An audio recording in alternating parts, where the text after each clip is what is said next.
Are you going to be a speaker in a virtual summit, bundle, or a podcast? If so, this video is for you. I'm going to show you some best practices after me having done dozens of these type of speaking engagements as virtual events, podcasts, and bundles. And I'm going to share with you some pro tips on what to do, how to make sure that you capture attention, build your email list, and hopefully generate some sales and build relationships with new potential customers and really make it so you stand out from all the other speakers. So if that's of interest to you, stay tuned. I'm going to share it with you right now. So the question was, one of my marketing members asked me about tips for speaking at a summit, i.e. best practices, etc. Personally, I've never spoken at one before. Do you have a blog or a video on best practices to get the most bang for your buck in participating in a summit? Would love your thoughts on this, Steph.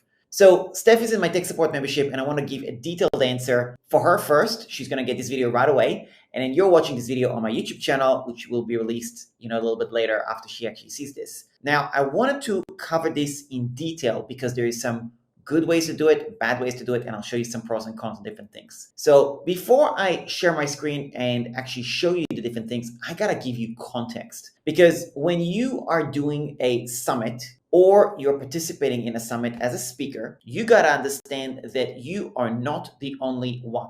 There is going to be at least 10 other speakers, maybe 20, maybe even 30 or 40. I've even been in summits with 50 different speakers. Now, I want you to think for a second about the consumer, the people listening to this summit. Why should they choose to listen to you? Now, what's really important is you really focus on the title of your summit session. Now, what I would do is I would find out from the summit organizer, what is the theme of the summit, who is the target audience, and what is their general pain points. If you can understand those things, then this is going to really help you to understand who you're talking with, which will then make your life easier to really figure out what is the title. Now, in some cases, the summit organizer might give you a title, right? They might just say interview with your name, and then they'll make up some title. If you can be a little bit more clever and be really smart about suggesting titles, brainstorming titles yourself, not with them, because they're not going to have time for you because they've got 20 other speakers to deal with, right? But if you can brainstorm maybe with your coach, maybe with a colleague or one of your clients to figure out a good title, that's going to be really important because that way you will stand out with your summit speaker. Now, you also want to make it really easy for the summit organizer to actually promote you. So provide them with your pictures. Make sure it's a good picture as well, because again, you're in an ocean of other speakers. So it's really, really important that you are really making sure that the collateral you're providing is of high quality so you can really stand out. Maybe your picture that you're going to provide is going to have like a background color, for example. You're going to make your picture transparent, but your background is going to be a different color. That way, yours is just going to be totally different to all the other speakers as well. I remember one of the first summits/bundles I participated in, everybody were talking about some different topics which were all very similar. And then I chose YouTube at the time. That's what I actually chose for whatever reason. I wasn't even like a super expert, but I thought the course that I was providing at the time was actually probably a good digital product for that particular bundle. And I remember from that one bundle, I think I had over 700 people that actually joined my email list because they wanted my specific download, because mine was just different. Like I was talking about YouTube, everybody was talking about everything else, basically. So I stood out. The point is this: you want to definitely figure out a way to stand out. Now, there is also a scenario where in some summits, you're going to be asked, what is your freebie? Now, when people are going to check out your freebie, I would recommend you would do in your freebie download page a created standalone landing page. Don't use your general landing page. Do something that's tailored and customized. And I want to show you an example of that. So this is a bundle. And again, whether it's a bundle or a summit, I think the concept is identical. This is a bundle I participated called Courses We Love Bundle. And basically when somebody bought their bundle, they are getting the landing page challenge. That's how it worked. And I actually recorded a video exclusive for people that downloaded it. And this is really important because you got to understand that when somebody buys a bundle, they might be buying 50 different digital products at the same time. And all they're doing is just downloading every single one of them to get access, right? And this is something that's going to stop them in their tracks because it's not like everybody else's, because there's a video that's installed here to actually share why they should pay attention to your course, because there's 50 different courses they're downloading. So you want to really stand out and give them a reason why to do that. Now, because Steph is in my membership, I actually have a template for this, including the video script of what I said in this video as well. If you want to learn more about that, go to aruntemplates.com. Now, here's the thing about this particular template. I did even if you go to this page right now, it's actually not going to be visible, because usually with bundles, there is a time limit of when people can get access to the courses. So I set up a countdown timer that it redirects back to my sales page if somebody tries to go there later, which is another important strategy as well, a little pro tip, which is why you create a standalone landing page for people to download your freebie as well. Now, this particular landing page is actually set up when people bought the bundle. Now, that brings me to the next tip.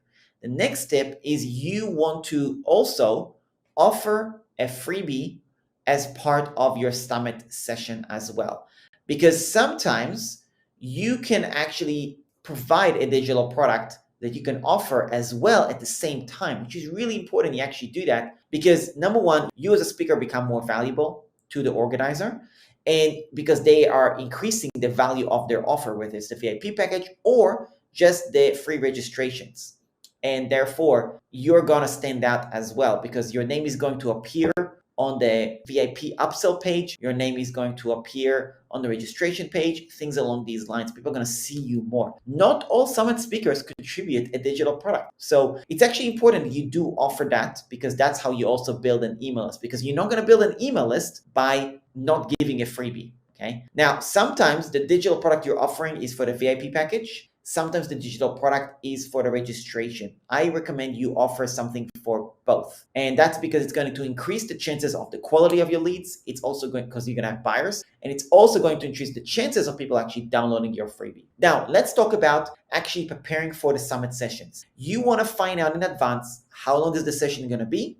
What is the target audience? And also, if you can find out a little bit about what the theme of the summit, what other speakers are and things like that, it's good to know, but not as critical. Don't put too much effort on who the other speakers are. Focus on your sessions. So practice your hook, because your hook for your session, you're going to be one of 20 people, right? So why should people listen to you? So it's really important that you do spend time to actually do that and get people to your session and listen to your sessions, because people might be tuning into your session for the first minute, and if they don't really resonate with you right away, then they're not going to stick around. By a hook, you really want to figure out at the beginning, what are you going to say that's going to make it really valuable for them to stick around at the end. An example, I did a podcast with somebody today, and that particular podcast, I said at the beginning of the podcast that I'm going to teach them, and this is a real example, right? I'm going to teach them how to take the most underrated page in their sales funnel and turn it into a lead generating machine that within 5 minutes of implementation, it will actually increase their lead volume over the course of the many months and years to come, okay? This was my hook. And I know this is a good hook, because people are going to be like, hang on, what are you talking about? Okay. Now, as I started explaining what that tip was as well, I also further went over the concept of adding another hook throughout the presentation. And I said, now what I'm about to show you shortly is actually a free tool that you can use, where other people are charging $89 a month for that tool. I'm going to show you how to use an identical tool completely for free.